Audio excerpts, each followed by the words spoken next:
The alarm on my console screamed before I even opened my eyes. I was still half asleep in my chair on the observation deck when the whole ship shook from a shockwave that came from somewhere far ahead of us. My name is Ves Karathi, and I was the only outsider allowed to watch what happened next, because someone from my side had to see it with their own eyes and report back, or nobody would believe it. For 111 years, my people had been dying in this war. Not slowly, not quietly, whole fleets vanished in a single day. Entire planets went silent overnight, their lights switched off forever. We had grown so used to loss that we no longer flinched when the death counts came in each morning. That is what a war looks like when it never ends. It stops feeling like tragedy and starts feeling like weather. The enemy we fought was called the Drathnul. They were patient, disciplined, and utterly convinced of their own superiority. They fought with a code of honor so strict that it had become a weapon in itself. They did not retreat. They did not surprise you. They marched forward in perfect formation, generation after generation, and ground down anyone foolish enough to stand in their path. We had tried everything. Bigger fleets, smarter weapons, braver pilots. Nothing worked because we were still playing their game, on their terms, in the same battlefield they had chosen a century ago. Then, 6 hours ago, the humans arrived. I want to be honest with you. Nobody in the coalition wanted them here. Humanity was young.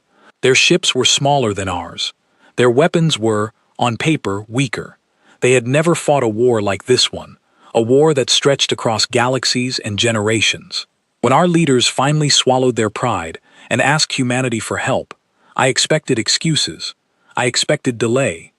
Instead, their fleet admiral, a calm woman named Claire Whitfield, looked at the request for less than a minute before giving her answer. She said yes before I even finished explaining the danger. That should have been my first warning that something about these people was different. I sat in the briefing room 3 days ago, watching human officers prepare for battle in a way that made no sense to me. They did not study the enemy's greatest weapons. They did not memorize the Drathnul's proud old battle formations, the ones every species in the coalition had learned to fear and respect. Instead, they asked one strange question, over and over again, in different words each time. Where does their fuel come from? Where does their food come from? Where do their supply ships travel, and how do they get there? I remember laughing quietly to myself, thinking these humans did not understand this war at all. In 111 years, nobody had ever seriously studied the enemy's supply lines, because nobody had ever gotten close enough to matter. The war was always fought at the front, ship against ship, honor against honor. That was the only battlefield any of us knew. A young human officer named Daniel Ashford pulled up a star map that I recognized instantly. It showed a narrow stretch of space called the Thren Corridor, the single path through which almost every piece of Drathnul war equipment traveled from their home worlds to their front lines. Every commander in the coalition had studied that corridor at some point and reached the same conclusion. It was too well guarded. Attacking it would cost more lives than it could ever save. Daniel Ashford tapped the map and said something that I did not understand until much later. He said, "This is the whole war." I asked how long his people needed to prepare an attack on a target that heavily defended. Admiral Whitfield checked the time on her wrist without even looking up. She said, "We already started." I did not sleep that night. How could I? I kept replaying her words in my mind, wondering what kind of commander sends her fleet into motion before finishing a conversation about strategy. I had spent my whole career studying patience, discipline, and careful planning. The humans seemed to skip past all of that and simply act, as if hesitation itself was the true enemy. At exactly 6 in the morning by fleet time, 31 human ships dropped out of transit space at the edge of the Thren Corridor. 31. I gripped the arm of my chair so hard I felt it crack beneath my claws. I had personally witnessed coalition fleets of 400 ships shatter against that same defensive line. 31 ships was not an attack force. It was a funeral procession waiting to happen. Except they did not attack the main defensive line at all.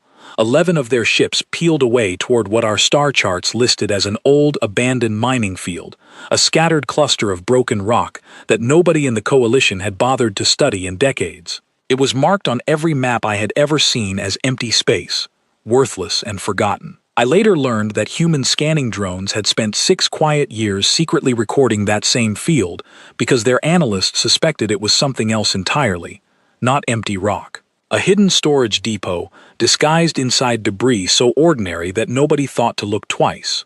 The remaining 20 ships did something I had never once seen an Allied fleet attempt against the Drathnull. They did not form a battle line to trade fire the way every species before them had done for a century. Instead, they moved in a tight, narrow formation, almost like a blade cutting through fabric, heading straight past the enemy's main defensive fleet toward a small, quiet structure floating at the heart of the corridor. It was their communication relay station, the single point that coordinated Drathnull fleet movements across 4 entire sectors of space. The Great Drathnull Battle Line, 300 ships strong, built on 3 centuries of proud tradition, did not move to stop them, because nothing in 300 years of their history had ever prepared them for an enemy who simply ignored the battle line completely. By the time their commanders understood what was actually happening around them, it was already far too late to call it a battle in the traditional sense. It had become something else, something quiet, cold, and terribly efficient. I remember turning to the young officer sitting beside me on the observation deck, a woman named Laura Bennett, and asking her a question that had been burning inside me since the ships first launched. I asked her, "Why does nobody seem afraid?" She looked at me with an expression I could not quite read at the time. It was not confidence. It was not arrogance either. It was something closer to certainty, the kind of certainty that comes from having already solved a problem long before anyone else even noticed it existed. She said, "We stopped being afraid the moment we understood the shape of the war." I did not understand what she meant. Not yet. But within the next few hours I would understand it completely, and it would change the way I looked at war for the rest of my life. The moment the human ships crossed into the corridor, every alarm on my console lit up at once. I had seen fleets move before, but never like this. There was no wasted motion, no hesitation, no ship drifting out of position while waiting for orders. It felt less like watching a battle and more like watching a single living creature reach out with 11 separate hands, each one knowing exactly what the others were doing without needing to ask. I turned to Laura Bennett again, unable to stop myself from asking more questions. I wanted to understand how a species with no history of interstellar war could move like this, with such confidence, against an enemy that had crushed civilizations far older and far larger than their own. She told me something I have never forgotten. She said her people had spent centuries fighting wars on their own world, long before they ever reached the stars. Those wars taught them something the coalition species had never needed to learn, because most of us had reached space peacefully, working together instead of against each other. Humanity's lessons had come from conflict, and one of the hardest lessons they ever learned was this: the side that wins a long war is rarely the side with the strongest army. It is the side that understands what keeps an army alive. I asked her what she meant by that. She said, food, fuel, medicine, spare parts, clean water, working engines. She said armies do not run on courage alone. They run on supply lines, and supply lines can be found, and supply lines can be broken. I remember feeling a strange mixture of embarrassment and disbelief. My people had studied this war for over a century. We had built entire academies dedicated to combat strategy, honor codes, fleet formations, and weapons technology. Nobody, not once in all that time, had built an entire strategy around something as simple and unglamorous as logistics. It felt almost insulting in its simplicity. And yet, watching those 11 human ships move toward the mining field with total certainty, I began to feel something else creeping into my chest. Not insult, fear. The good kind of fear. The kind that comes from finally understanding something important. The 11 ships reached the mining field within the hour. I expected an explosion, the kind of violent destruction I had witnessed 1,000 times over the course of this war.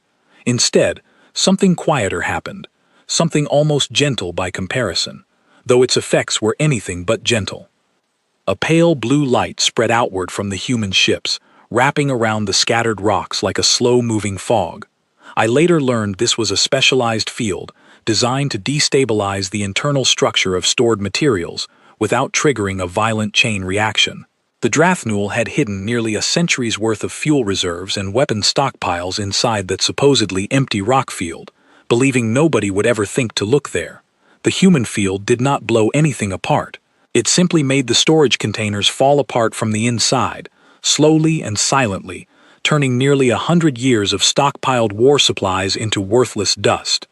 There was no explosion bright enough to see from a distance, no dramatic flash of destruction, just a quiet, steady collapse, like watching a great tower of sand slowly sink into itself.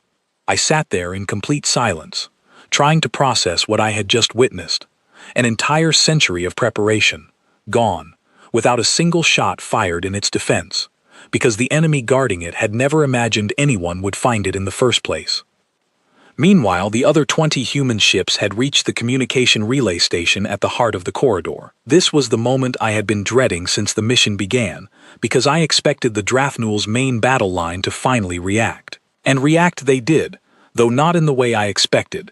300 Drathnual warships, arranged in the same proud formation their ancestors had used for 3 centuries, began to turn as one enormous body.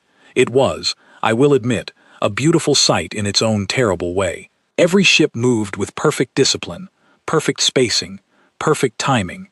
It looked like a living wall of steel, slowly rotating to face a new direction. But that beauty came with a cost, and it was a cost the humans understood far better than the Drathnual ever had. A formation that large, that disciplined, that dependent on perfect coordination, takes time to turn. Real time. Minutes that felt like hours. By the time the great Drathnual battle line had fully repositioned itself to defend the relay station, the human ships were no longer there. I watched Commander Daniel Ashford's voice come through on a shared communication channel, calm and steady, giving instructions that sounded almost too simple to matter. Strike and withdraw. Strike and withdraw. Do not engage the main line. Do not hold position. Let them chase shadows. It sounded almost cowardly to my ears at first. My people had been raised to believe that true strength meant standing your ground, meeting the enemy face to face, proving your courage through direct confrontation. The idea of striking a target and immediately retreating before the enemy could respond felt, at first, like something less than honorable. But then I watched the relay station go dark, its communication towers collapsing inward under the same kind of controlled, silent destruction I had seen at the mining field. And I understood, slowly and painfully, that courage was not the same thing as foolishness. The humans were not avoiding a fight because they were afraid. They were avoiding a fight they did not need to have. With the relay station destroyed, something remarkable happened across the entire Drathnual fleet. I watched their ships hesitate for the first time in the entire war. Not because they lacked courage, because they lacked information.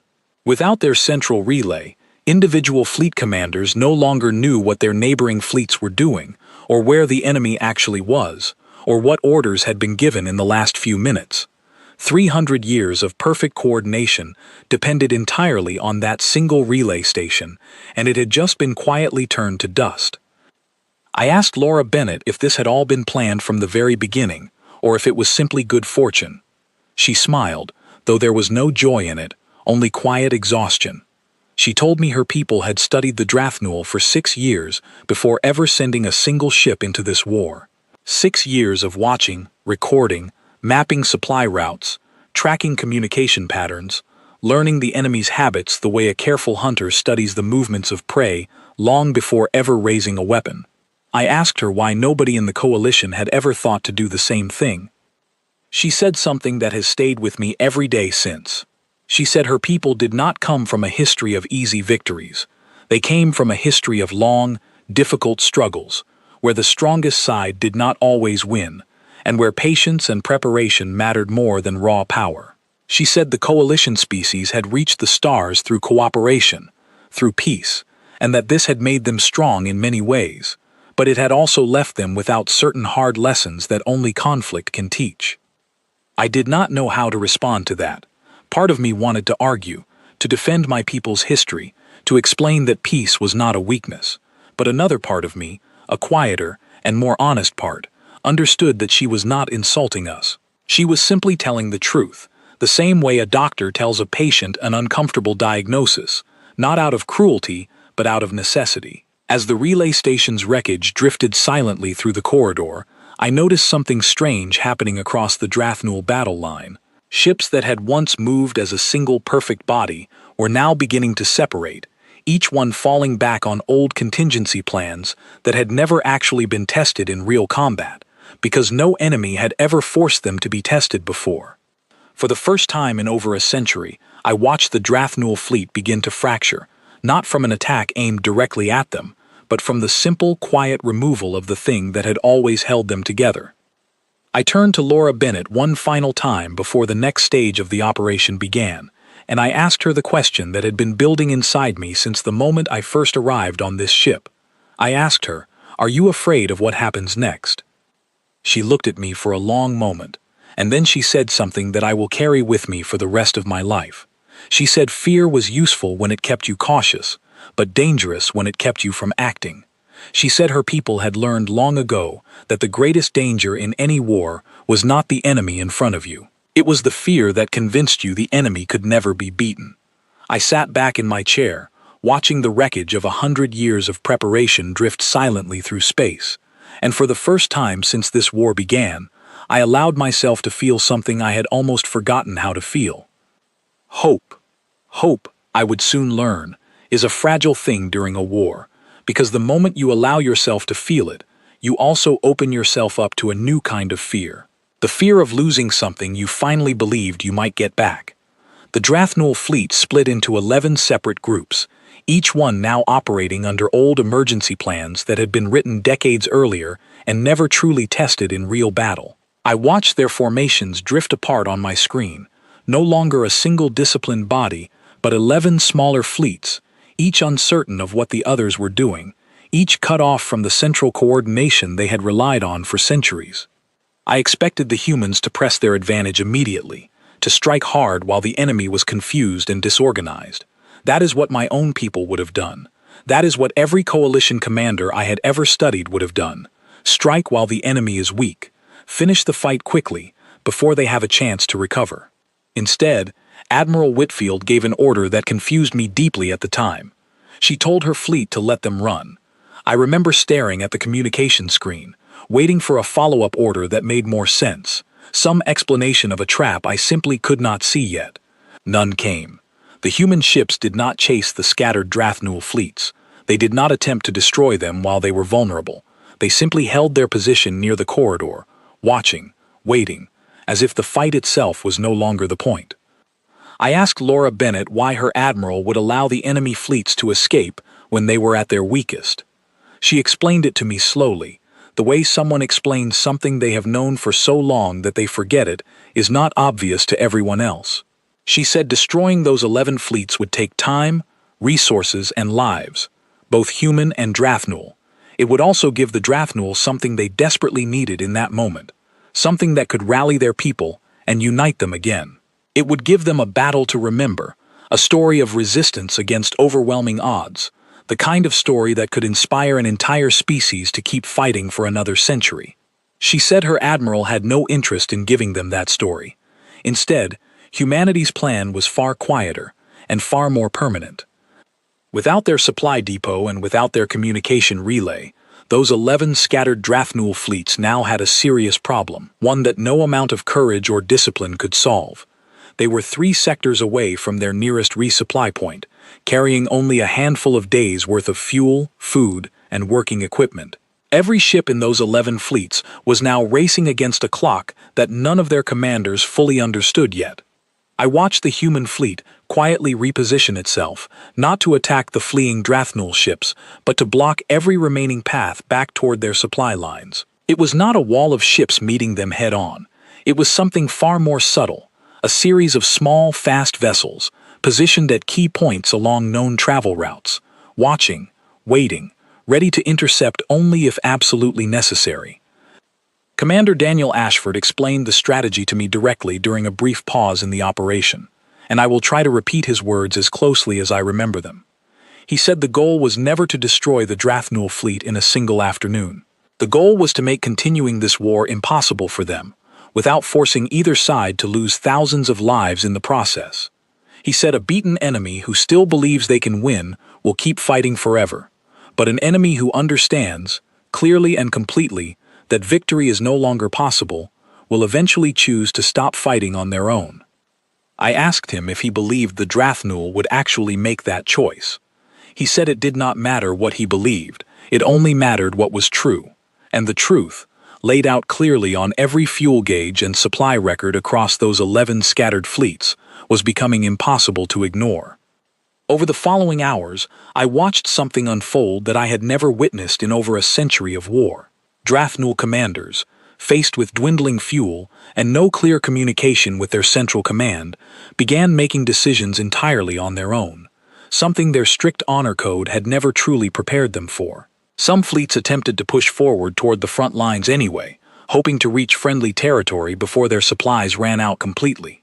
Others turned back immediately, choosing caution over pride, for what may have been the first time in their military history. One fleet, the largest of the 11, made a decision that surprised everyone watching, myself included. Rather than attempting to escape or push forward, they turned directly toward the nearest human vessel and opened a communication channel. I was allowed to listen to that exchange, and I do not think I will ever forget it. The Drathnul commander's voice was proud, even in defeat, carrying the weight of 3 centuries of tradition behind every word. He asked why the humans had not simply destroyed his fleet when they had the clear opportunity to do so. He said his people expected an honorable death in battle, not this slow, humiliating collapse of everything they had built their lives around. Admiral Whitfield's response came through calm and steady, without a hint of triumph in her voice. She told him that her people did not measure honor by how many lives were lost in a single afternoon. She told him that a war fought purely for pride, with no consideration for the cost, was not honorable at all. It was simply waste, dressed up in prettier language. The Drathnul commander was silent for a long moment before responding. He said his people had fought this war for 3 centuries, believing that strength and discipline alone would eventually decide its outcome. He asked, quietly, what humanity believed would decide it instead. Admiral Whitfield's answer was simple, and it has stayed with me every day since I first heard it. She said patience, understanding, and the willingness to see the whole battlefield, not just the part directly in front of you. I sat there on the observation deck, listening to this exchange between 2 commanders from entirely different worlds, and I felt something shift deep inside me. For over a century, my people had believed that this war could only end one of 2 ways: total victory or total destruction. Nobody had ever considered a third option, an ending built not on the battlefield itself, but on the quiet, careful understanding of everything that supported it. As the hours passed, more Drathnul fleets began opening similar communication channels, each one facing the same impossible choice between running out of fuel in open space or turning back toward territory that was no longer fully under their control. I watched proud commanders, trained from birth to value honor above all else, slowly come to terms with a truth that no battle had ever taught them. Sometimes the strongest move available is not to fight harder, it is to recognize when fighting harder no longer serves any real purpose. Laura Bennett sat beside me during much of this, quietly monitoring her own console, occasionally explaining details I did not fully understand. I asked her how her people had learned to think this way, to see an entire war as something that could be solved rather than simply fought. She told me a story about her own history, one small piece of a much longer human past. She said her people once fought wars that lasted for generations, wars that consumed entire nations before finally ending, not always through decisive battles, but often through the slow, quiet collapse of a side's ability to continue fighting at all. She said humanity had learned, sometimes at a terrible cost, that wars are rarely won purely through strength. They are won through understanding exactly what keeps both sides standing and knowing precisely where that foundation is weakest. I asked her if she believed this war, the one that had consumed my people for over a century, could truly end today. She looked at the display in front of her, watching fuel levels drop steadily across 11 scattered Drathnull fleets, and she said something I will never forget. She said wars do not end when one side runs out of ships. They end when one side finally understands that continuing to fight no longer makes any sense at all. She said today, for the first time in a very long time, that understanding was finally within reach. I looked out at the quiet wreckage still drifting through the Thren corridor, the remains of 100 years of preparation now scattered uselessly across empty space, and I allowed myself, for just a moment, to imagine a future my people had stopped believing in a long time ago. A future where this war was simply something that happened once, a painful chapter that eventually closed, rather than an endless story with no final page. I did not yet know how close that future truly was. The largest of the 11 scattered fleets, the one whose commander had already spoken directly with Admiral Whitfield, made its final decision just under 4 hours after the operation began. I watched their ships power down their weapons systems entirely and begin a slow, careful retreat toward Drathnull territory, no longer attempting to reach the front lines at all. It was the first time in the recorded history of this war that a Drathnull fleet had willingly chosen retreat over confrontation, without first being forced into it through direct combat. I expected celebration among the human crew when this happened. Instead, I found something quieter, something closer to focused determination than triumph. Commander Daniel Ashford moved calmly between different stations, checking reports, confirming positions, making certain that no opportunity was being wasted and no unnecessary risk was being taken. There was no cheering, no excitement, just steady, careful work, as if this entire operation was simply another task to be completed properly, rather than a historic turning point worth celebrating loudly. I asked Laura Bennett why her people seemed so calm in a moment that felt, to me, like one of the greatest victories in the history of this war. She told me that celebrating too early was dangerous, because it could lead to mistakes born from overconfidence. She said her people preferred to finish a task completely before allowing themselves to feel any real sense of accomplishment. I found this strange at first, but the longer I sat there watching her work, the more I began to understand the wisdom in it. Not every Drathnull fleet chose to retreat peacefully. 3 of the 11 scattered fleets attempted something far more desperate.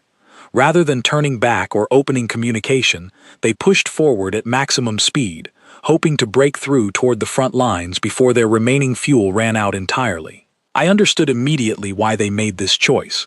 For 3 centuries, retreat had been treated as a failure of honor within Drathnull military culture. For some commanders, the idea of surviving through retreat felt far worse than risking destruction through one final, desperate push forward. This was the moment I had been quietly dreading since the operation began, because I finally understood what would happen if those 3 fleets refused to stop. Admiral Whitfield gave new orders, and for the first time since the operation started, I heard something firmer in her voice, though still nothing close to anger or excitement. She ordered a small group of human ships to move into position along the most direct path those 3 fleets were taking toward the front lines, not to destroy them, but to make continuing forward completely impossible without triggering a direct and unavoidable confrontation. I asked Daniel Ashford what would happen if the 3 fleets refused to stop even now. He told me something that surprised me deeply. He said his people had already run detailed simulations of exactly this scenario, days before the operation ever began. He said if those fleets refused every opportunity to retreat peacefully, human ships were prepared to disable their engines directly, using precise, controlled strikes designed to stop a ship without destroying it completely. He said the goal, even now, even after everything that had already happened, was still to end this war with as few lives lost as absolutely necessary. I found myself struggling to fully accept this. My people had spent over a century believing that war meant destruction, that victory always came at the cost of countless lives on both sides. The idea that an enemy fleet could be stopped, truly stopped, without being destroyed entirely, felt almost impossible to believe, even as I watched it happening directly in front of me. The first of the 3 desperate fleets reached the human blocking position roughly 5 hours after the operation began. I held my breath, waiting for the violence I had witnessed so many times before during this endless war. Instead, I watched something far more controlled unfold. Small, fast human vessels moved in precise formation around the lead Drathnual ships, using focused energy strikes aimed exclusively at engine systems and weapons arrays, carefully avoiding anything that would risk the lives of the crews inside. Within minutes, the lead ships of that fleet drifted to a complete stop, their engines disabled, their weapons offline, but their crews entirely unharmed. The remaining ships in that fleet, seeing their commanders disabled rather than destroyed, made their own choice almost immediately.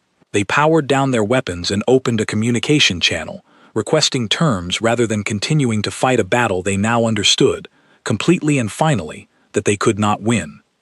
The second desperate fleet, watching this unfold from a distance through what remained of their scattered communication network, made the same choice without even needing to reach the blocking position themselves. They simply stopped, turned, and began their own retreat, choosing to accept defeat with whatever honor remained rather than face the same fate as the fleet before them. The third fleet was different.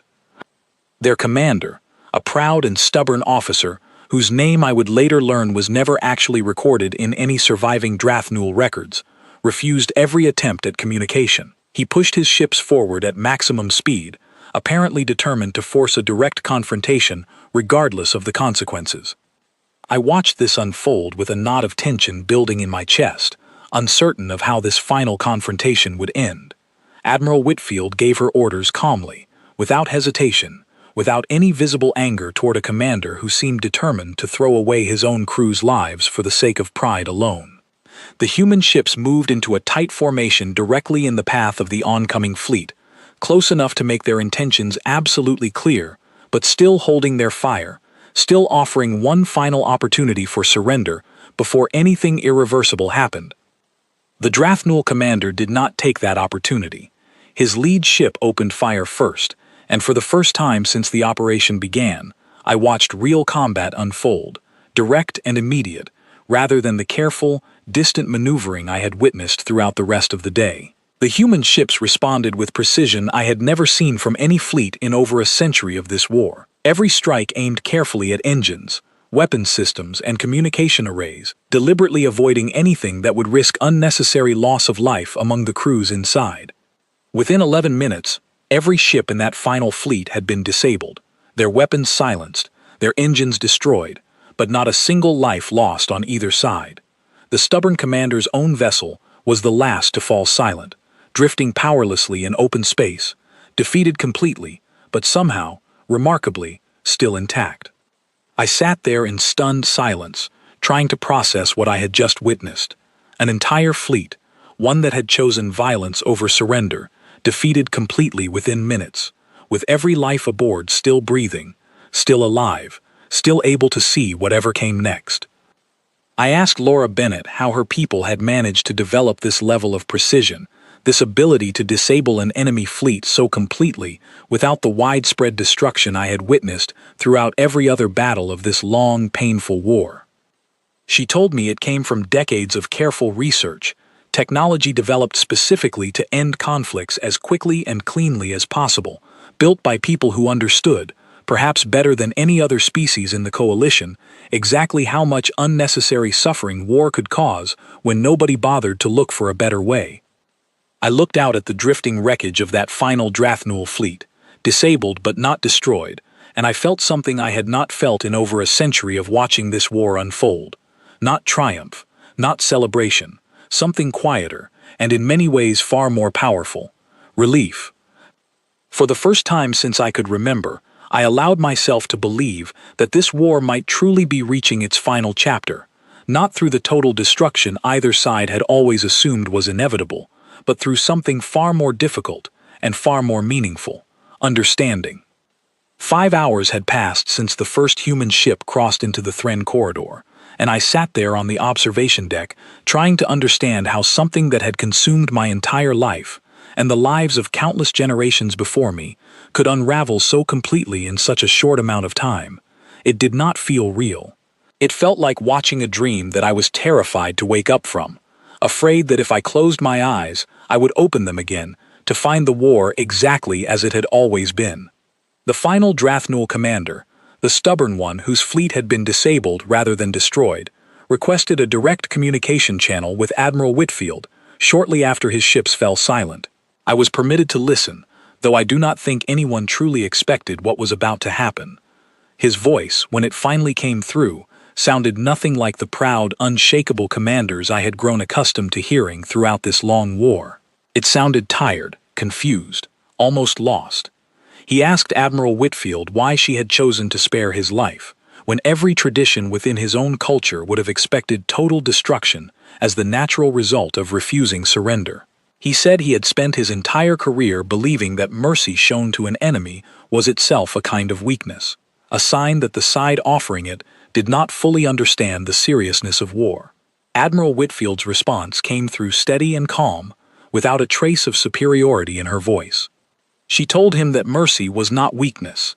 She said mercy, when offered from a position of genuine strength, was one of the most powerful things any side in a conflict could offer, because it proved beyond doubt that victory did not require cruelty to be meaningful. She said her people had learned that a war ended through understanding tends to stay ended, while a war ended purely through destruction often leaves behind bitterness that eventually grows into an entirely new conflict, sometimes generations later. The Drathnual commander was silent for a long moment before responding. When he finally spoke again, his voice carried something I had never expected to hear from any officer of his rank and reputation: genuine curiosity. He asked what would happen next, now that his fleet had been defeated so completely, yet so strangely without bloodshed. Admiral Whitfield told him the truth, plainly and without hesitation. She said her people had no interest in conquering Drathnual territory, no interest in humiliating a defeated enemy beyond what was already necessary to end the war itself. She said the goal from the very beginning had never been destruction for its own sake. The goal had always been to remove the ability to continue fighting, nothing more and nothing less. I listened to this exchange with a growing sense of disbelief, because everything about it contradicted everything I had ever been taught about how wars were supposed to end. Total victory, total surrender, total control over whatever remained of the defeated side. That was the pattern every coalition species had followed throughout our own history, whenever we had been strong enough to enforce it. The idea of achieving complete victory and then choosing restraint, choosing understanding over domination, felt almost foreign to everything I understood about conflict. Within the following hour, word of what had happened in the Thren corridor began spreading rapidly across the wider war. Drathnual commanders stationed along other fronts, hearing reports of their supply lines collapsing and their most disciplined fleets falling without the total destruction they had always expected from defeat, began requesting communication with coalition forces for the first time in over a century. I sat in on several of these exchanges over the following hours, watching proud, stubborn commanders slowly come to terms with a truth that no single battle had ever managed to teach them throughout 300 years of conflict. Their strength had always depended entirely on a foundation nobody had ever thought to examine closely: supply lines, communication networks, the quiet, unglamorous systems that kept an army fed, informed, and coordinated. And that foundation, once properly understood, was far more fragile than any battle line had ever been. By the time 6 full hours had passed since the operation began, representatives from the Drathnual Ascendancy formally requested a ceasefire across the entire war, the first such request in over a century of continuous conflict. I remember sitting completely still when the news reached our ship, unable to fully process what I was hearing. A war that had consumed my entire life, and the lives of countless generations before me, was finally, genuinely, coming to an end. I found Laura Bennett shortly after the announcement, sitting quietly at her station, reviewing final reports from the operation with the same calm focus she had shown throughout the entire day. I asked her if she felt proud of what her people had accomplished. She considered the question carefully before answering, the way someone answers when they want to be completely honest, rather than simply saying what feels expected of them. She said pride felt like the wrong word for what she was feeling. She said what she felt was closer to relief, mixed with a quiet kind of sadness, because ending a war, even successfully, still meant acknowledging just how much unnecessary suffering had occurred before anyone finally found a better way forward. I asked her if she believed this war could have ended sooner, if only someone had thought to approach it differently a century earlier. She told me she believed it probably could have, though she was careful to say this without any judgment toward the coalition species who had fought so long and so hard, using the only methods available to them at the time. She said every side in this war had been doing the best they understood how to do, based on the history and experience each species carried into the conflict. She said her people had simply carried a different kind of history, one shaped by different lessons, and that difference had allowed them to see something the rest of us had missed for over 100 years. I thought about that answer for a long time afterward, turning it over carefully in my mind. I thought about the countless lives lost throughout this war, generation after generation, believing there was no alternative to endless, grinding conflict. I thought about how strange and painful it felt to realize that a different approach had existed the entire time, waiting quietly to be discovered by whoever finally thought to look for it. Commander Daniel Ashford found me sitting alone on the observation deck several hours later, staring out at the quiet wreckage still drifting through what remained of the Thren corridor. He sat down beside me without saying anything at first, giving me time to process everything that had happened. Eventually, I asked him a question that had been building inside me since the very beginning of the operation. I asked him if his people had known, truly known, that this plan would work before they ever put it into action. He told me they had known it would probably work, based on years of careful preparation and study, but that no plan involving other living, thinking beings could ever be guaranteed with absolute certainty. He said there had always been a chance that the Drathnul would choose destruction over surrender at every single decision point throughout the entire operation. He said his people had prepared for that possibility as carefully as they had prepared for the outcome that actually occurred. I asked him how it felt to succeed in ending a war that had seemed impossible to end for over a century. He was quiet for a long moment before answering, and when he finally spoke, his voice carried something I recognized immediately, because I had felt the exact same thing myself throughout that long, remarkable day. Not triumph, not pride in the way I had always imagined victory would feel, something quieter and somehow far more meaningful. He said it felt like finally putting down something heavy that nobody should have had to carry for so long in the first place. I sat with him in silence after that, watching the slow drift of wreckage through space, remnants of 100 years of preparation and conflict that had finally, quietly, come to an end. I thought about everything I had witnessed throughout those 5 extraordinary hours. The quiet collapse of a hidden supply depot nobody had ever thought to search properly. The careful, patient destruction of a communication relay that held together an entire military tradition built on perfect coordination. The precise, restrained defeat of stubborn fleets who had refused every opportunity to surrender peacefully, disabled completely, yet spared entirely. I thought about Admiral Claire Whitfield's calm, steady voice throughout every difficult decision, never once raising in anger or triumph, always focused entirely on ending suffering rather than proving strength for its own sake. I thought about Laura Bennett's quiet explanations, patient even with someone from a species that had spent over a century failing to see what her people had understood from the very beginning. I thought about Daniel Ashford's careful, measured leadership, and the strange, quiet weight in his voice, when he described victory, not as triumph, but as relief. I am writing this account now, several days after the ceasefire was formally signed, sitting in the same observation deck, where I witnessed everything unfold. I know there will be other accounts written about this day, some far more dramatic than mine, filled with descriptions of unstoppable human warriors and legendary victories that will grow more exaggerated with each retelling over the years to come. I understand why those stories will exist. They are simpler, and in many ways more satisfying, than the truth. But the truth, the one I witnessed with my own eyes throughout those 5 remarkable hours, is both smaller and far more important than any legend could ever be. Humanity did not win this war because they were stronger than every species that came before them. They won because for over a century, none of us had ever stopped to ask a simple, obvious question. Not where is the strongest point in the enemy's battle line, but where is the weakest point in everything that holds it together. They found that answer quietly, patiently, over 6 years of careful observation that nobody else had ever bothered to conduct. And in doing so, They ended a war that generations of my own people had come to believe would simply never end. I do not know what comes next for the Coalition, or for the Drathnul, or for the strange, quiet species that finally taught all of us something we should have learned a century ago.